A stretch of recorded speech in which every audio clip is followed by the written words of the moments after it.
Iṣẹ́ ni ògùn ìṣẹ́. Múra sí iṣẹ́ rẹ ọ̀rẹ́ mi. Iṣẹ́ ni a fi ń dẹni gíga. Bí a kò bá rẹ́ni fi ẹ̀yìn tì, bí ọ̀lẹ là á rí.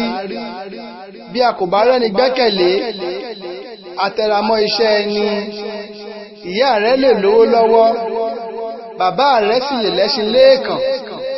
Bó o bá gbójúlé wọn, òótẹ́ tán ni mo sọ fún ọ.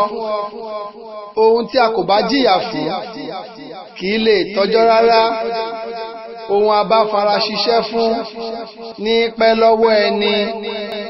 Àpálára ìgúnpá ni iyè kan. Báyé bá ń fẹ́ ọ lónìí, bí o bá lówó lọ́wọ́, òun ni wọ́n máa fẹ́ lọ́la. Tàbí bí o bá wà ní ipò àtàtà, ayé ayé ọ sí tẹ̀ríntẹ̀rín.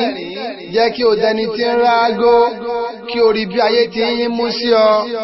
Ẹ̀kọ́ sì tún ń sọ ni di ọ̀gá. Múra kí o kọ́ ọ dáradára. Bí o bá rí ọ̀pọ̀ ènìyàn tó ń fẹ̀kọ́ṣẹ̀ rínrín, dákun má ṣe farawé wọn. Ìyà ń bẹ fọ́mọ tí kò gbọ́n, ẹkún ń bẹ fọ́mọ tí ń sá kiri. Má fòwúrọ̀ ṣeré ọ̀rẹ́ mi. Múra sí iṣẹ́ ọjọ́ ń lọ.